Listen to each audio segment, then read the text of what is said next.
All right, welcome. We're going to go ahead and we're going to look at one more problem of a Thevenin equivalent circuit, that circuit reduction technique, and then we'll go ahead and get into Norton equivalent circuits.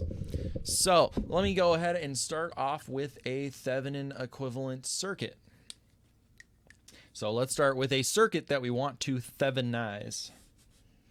Okay, we're going to give ourselves a voltage source of 20 volts.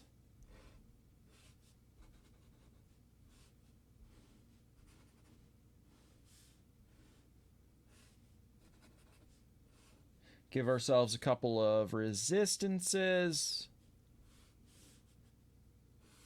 And of course, we're going to need A and B terminal. And let's put some values in here. We have 20 volts for the source.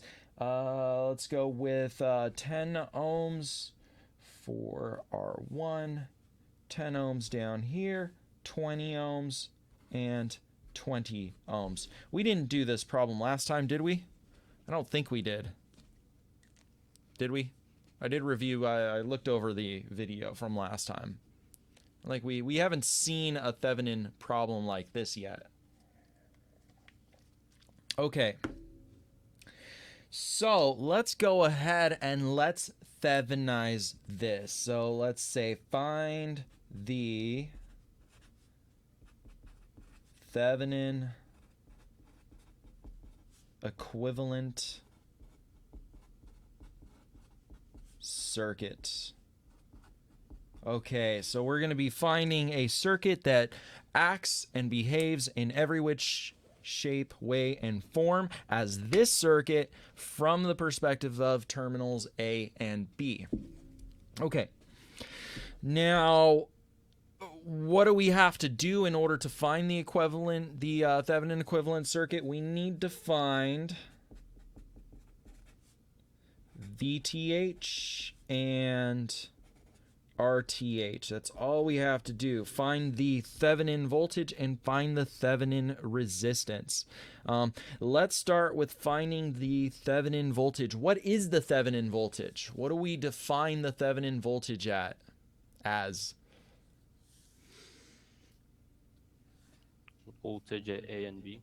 Yeah, right? We just need to figure out the voltage between terminals A and B. So whatever voltage we find between these 2 points is VTH. Awesome. Okay, let me go ahead and write that out. So we are looking for VTH, the voltage between A and B.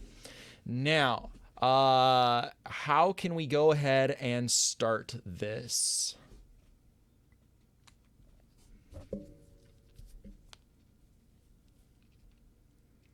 How about we find our total current? Figure out the current leaving this voltage source, which is also the same as the current coming back into the voltage source. And then we can figure out our voltage drops from there. So to figure out total current, what are we going to need? A total resistance. Okay. So let's find an equivalent resistance for this whole circuit. Apply 20 volts to it, figure out what IT is. Okay, so someone help me out here, or everyone help me out here. What is my total resistance? 30 ohms. 30 ohms? Yeah. 30? Why 30? I see a 10, a 20, a 20, and a 10. Run me through where you got that 30 from. Work with me here. Sorry? So the 20 and the other 20 are in parallel? Okay, so you're going with 20 and 20 is in parallel, and then that turns into 10. Yes. And then you did 10 in series with 10 in series with 10, and you got 30, right? Yes. Okay, awesome, awesome. Thank you so much. Okay. You put these two in parallel. Are they in parallel? Everyone think about that for a second, please. Are these two in parallel? Let's look at what the current's doing here. I have some current going through this 10 ohms. And then you're looking at this point over here, and you're thinking to yourself, well, current divides over there. I'm with you on this. And then it comes back. There's one caveat here, though. Is A and B connected to each other? No, that's an open circuit, right? Can I have current flowing through an open circuit? No. No. There's my problem right here. I have 0 amps running through this 20 ohm at the top, right? It's not closed. So I have 0 ohms running this way. I have, 0 amps running this way, and I have 0 amps coming back. Okay, so does this resistance contribute to the total resistance of this problem? No, not as far as the current's concerned. As far as current is concerned in this circuit, the only current that we have is running through this 10 ohm, running through this 20 ohm, and then running through this 10 ohms. So our total resistance, if we're looking for calculating IT for our total current, is going to be only 40 ohms. We have a 10 ohm, we have a 20 ohm, and we have a 10 ohm. So as far as this resistor is concerned, it does not change. It has no effect on the current flowing through this. So we can't include it when we go to find our total resistance. So RT is equal to 10 plus 20 plus 10, which equals 40. Okay. Now, before we even get to finding out the total current for this circuit, what is the voltage drop across this 20 right here? If I have 0 amps flowing through it, V equals IR. Anything times 0 is equal to 0. I have 0 volts across this.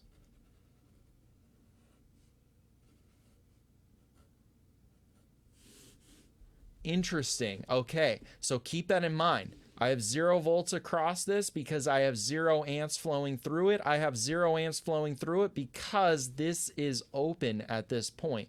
But this is not open. This is definitely closed, and I have current going through it. So when I go to find my total resistance, I can't include this guy in the calculation because he's not affecting my total current.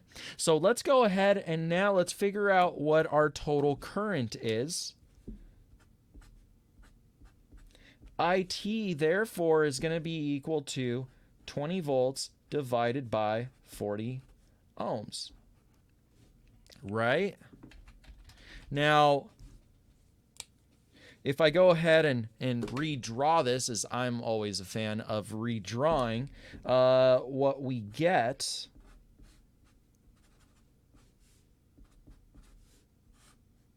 is this if you need a visual aid. So IT is our current. Where did my red marker go?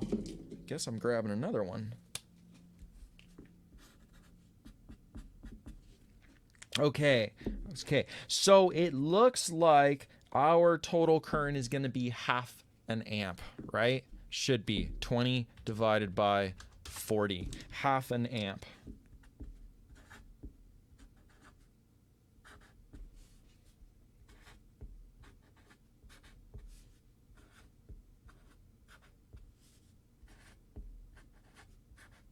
Yeah, right, KCL. If I have 0.5 amps entering and 0 amps leaving, I must have 0.5 amps going down through this 20 ohm. Okay, so at this point, we can figure out all the voltage drops involved in this. Okay, so just apply Ohm's law here. I have 0.5 amps times 10 ohms. That gives us 5 volts.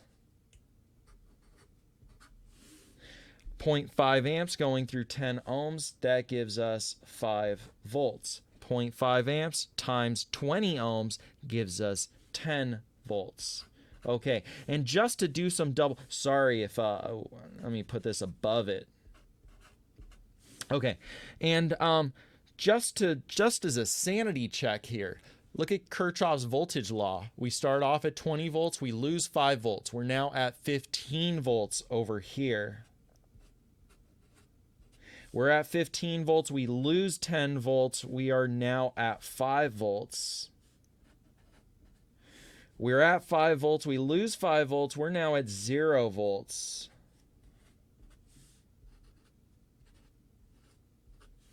Okay, so perfect. We dropped all of our voltage across all of the resistances. But remember, we're trying to find the voltage between points A and B. Now, here's where I think a little bit of where you kind of got to switch, or not switch, but think about this for a minute. We have 0 volts across this 20 ohms. I'm at 15 volts on this side, and I drop 0 volts. What's my voltage at terminal A? 15 volts, right?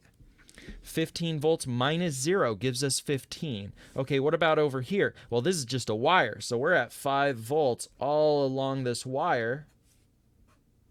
We're at 5 volts at terminal B. So what's VTH? The difference between these two, okay? I'm at 15, I'm at 5 over here, the difference is 10. So we figured out what VTH is. Okay, so let's go ahead and let's now plug this into what we're trying to find, which is deriving a Thevenin equivalent circuit, which is going to consist of a voltage source with one series resistance,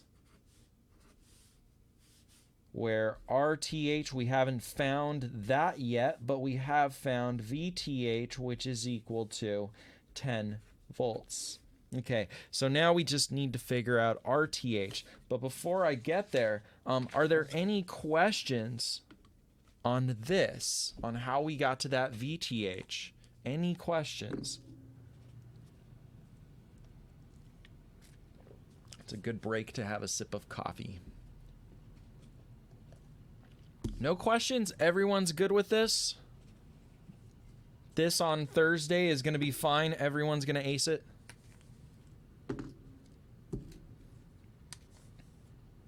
Maybe. Hopefully.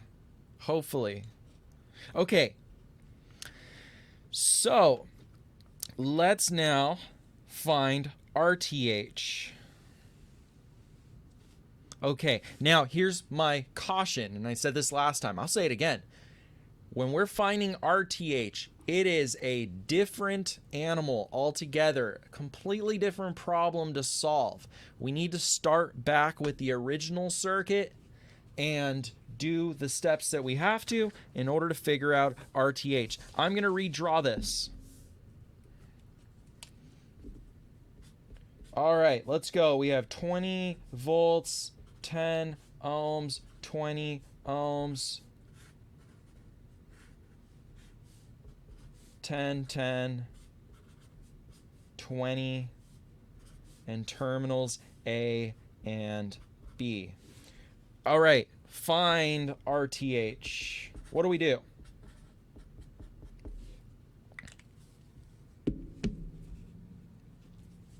Okay, what do we have to do to find RTH? First thing we got to do. Short out the voltage source? Yeah, right? Let's go ahead and short out the voltage.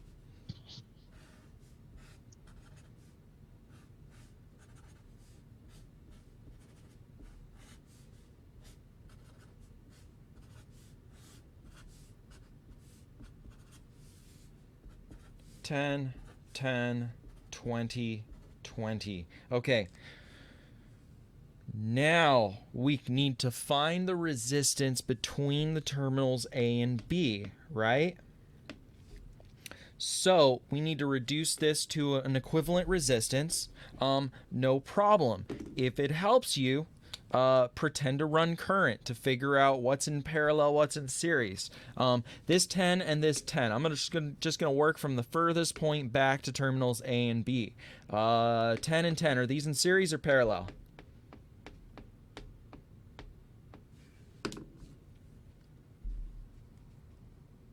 Yeah, they're in series, right? Okay, perfect.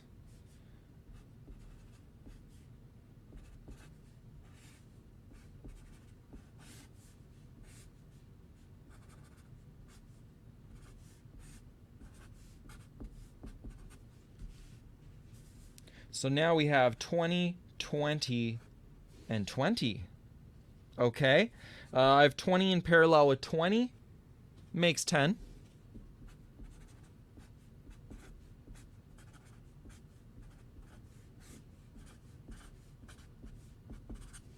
And as you can see, I have 30 ohms at the end of the day.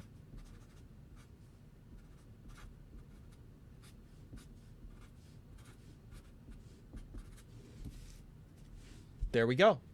Okay, now notice I cautioned.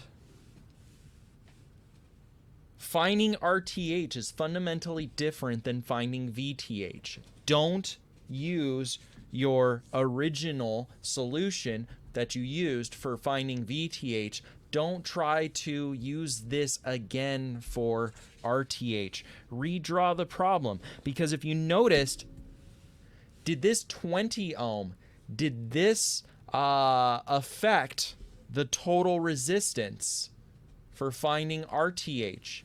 Yeah, absolutely. So even though this 20 did not affect our solution for finding the voltage, it did affect our finding of the Thevenin resistance. So this is why I caution, treat it like another problem when you're solving for RTH. Don't try to reuse your previous solution. And then if you notice, once we shorted out this 20 volt source, which is the first thing we need to do to find RTH, then that short placed this 10 ohm and this 10 ohm in series. And like I mentioned, if you need, let's run some fake current through here. Obviously, there's no voltage source between A and B, so this is just fake current. We have current entering. At this point, we have current dividing,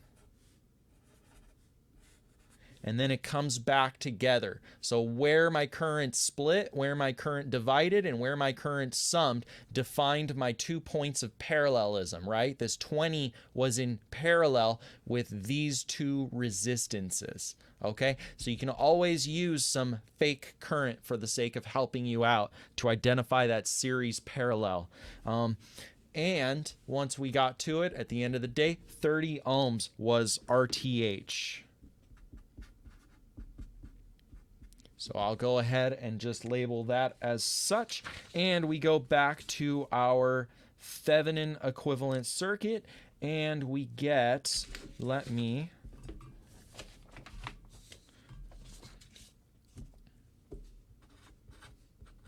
do that. Okay, so this is the Thevenin equivalent circuit for our original circuit. Okay, any questions on this?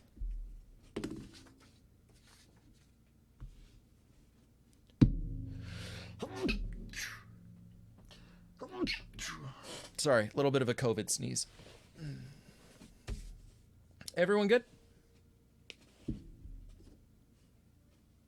Thank you. Okay, awesome. Let's go ahead and now let's cover Norton equivalent circuits.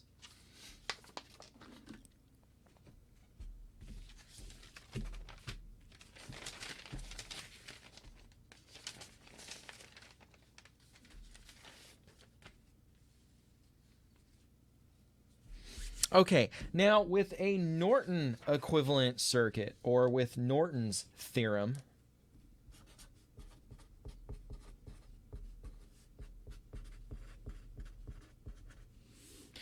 where Thevenin took a voltage approach, Norton takes a current approach. Does essentially the same thing. We're going to do an equivalent circuit reduction, where we're going to take some linear circuit comprised of multiple sources, but from the perspective of points A and B, and we're going to turn this into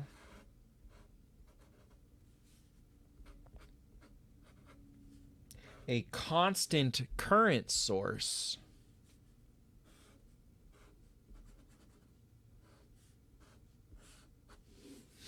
and a parallel resistance. Okay, now I should say this resistance that's in parallel with our Norton current. So our IN is our Norton current, and now we have a Norton resistance. We do refer to this as a shunt resistor. A shunt resistor, you can kind of, for now, think of it as a fancy word for parallel.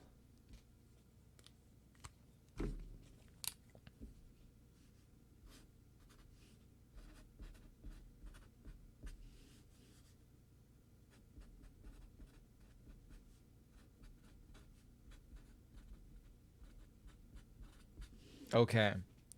So just to throw a new term in there for the fun of it, because it's shunt does come up. Fancy word for parallel. We'll just go with that for now. Okay, so we can take any linear circuit and derive a Norton equivalent circuit.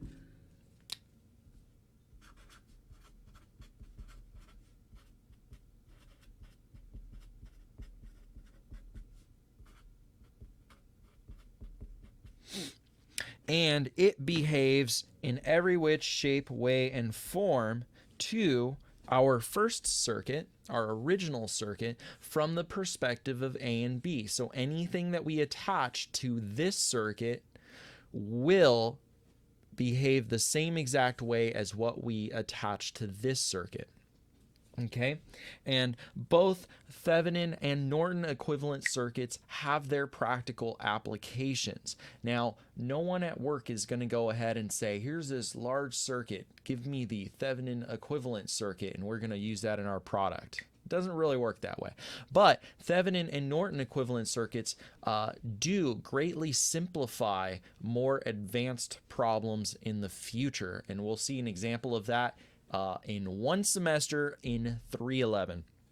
So they do have useful practical applications for the sake of circuit analysis techniques. Okay, but getting to this, we need to figure out what the process is for deriving our Norton equivalent circuit from our original circuit. Okay, so how do we do that? Well, we need to find IN, the Norton current. We need to figure out what constant current source we're going to have. Okay, now how do we do this?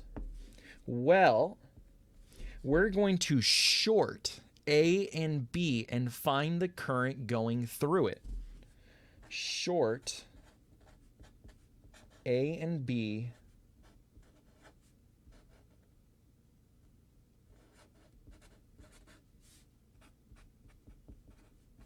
and find I going through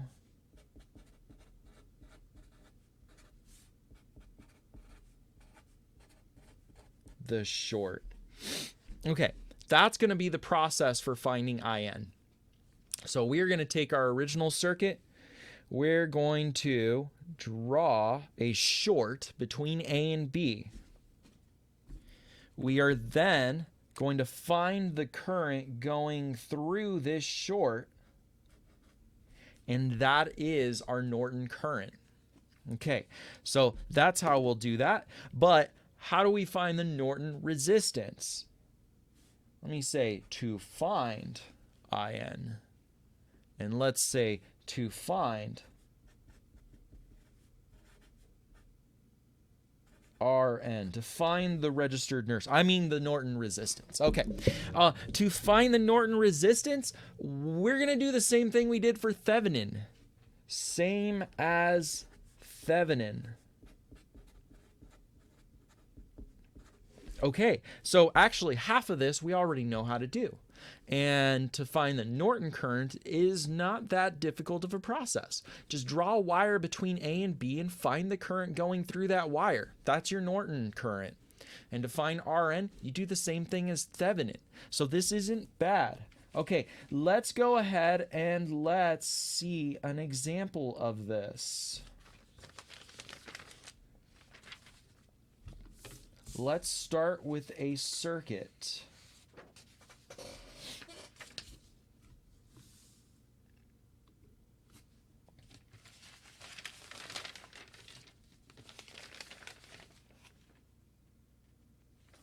And let's actually use the same example we used the first time that we did the Thevenin equivalent circuit. Let's go ahead, give ourselves a 100-volt source.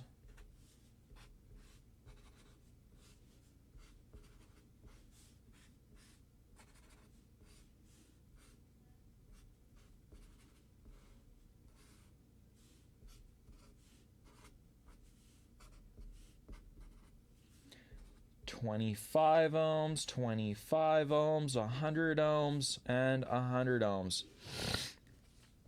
Okay, and first thing we're going to do,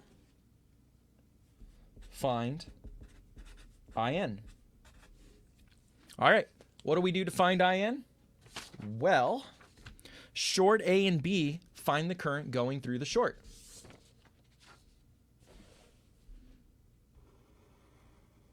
All right, I drew my short. Now I got to ask myself, did the circuit change when I put this short in here? I think anytime you draw a short somewhere, you should be cautious. Ask yourself, how does the circuit change? Yeah, this circuit fundamentally changes as soon as we draw this short in. What disappears? Well, this short is directly in parallel with this 100 ohms and this other 100 ohms. So these 200 ohms, they just go out the door.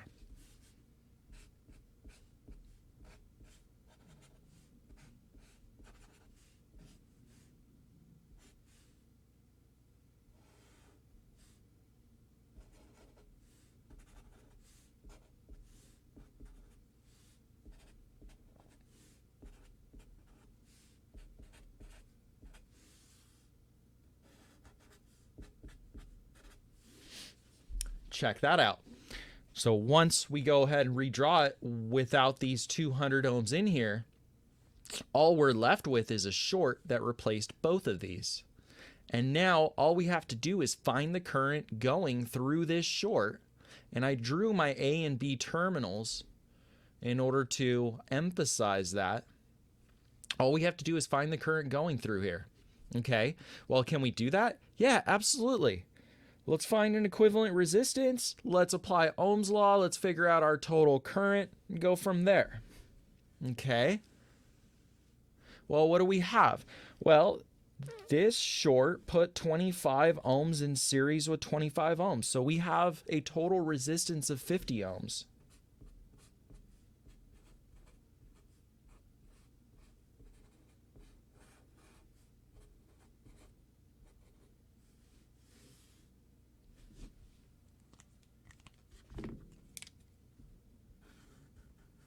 Okay, so 100 volts applied to 50 ohms. Ohm's law, 100 volts divided by 50 ohms, 2 amps. All right, work backwards. I have 2 amps going through here, and I have 2 amps coming back to my voltage source. How much current is going through the short?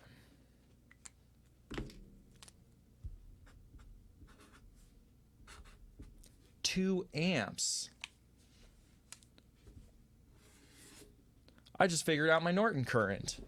Okay, let's go ahead And let's draw our Norton equivalent circuit and put in our first of our two parameters here. The Norton equivalent circuit is going to result with a Norton current, which we found to be equal to 2 amps, applied to a shunt resistance with a value of Rn. Okay, all we got to do now is figure out Rn.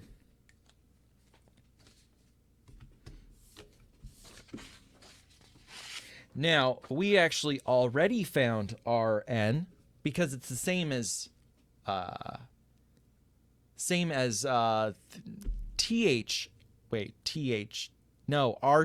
sorry. It's the same as finding the Thevenin resistance, RTH. Okay, so let's go ahead and let's find the Norton resistance. So this is a bit of a repeat. We have 100 volts, 25 ohms, 100 ohms, 100 ohms, and 25 ohms. Okay, first thing when we're finding the Norton resistance or the Thevenin resistance, we need to go ahead and short out our voltage source.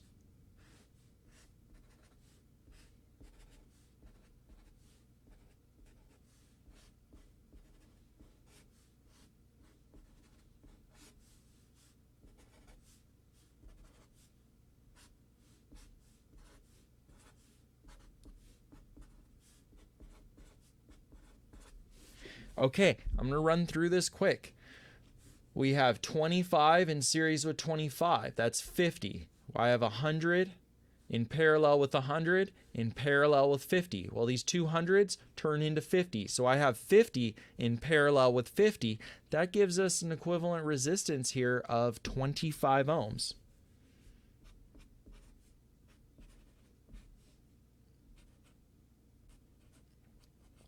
And like I said, we already solved this in the previous video. Or previous lecture, I should say. Done. That's my Norton equivalent circuit.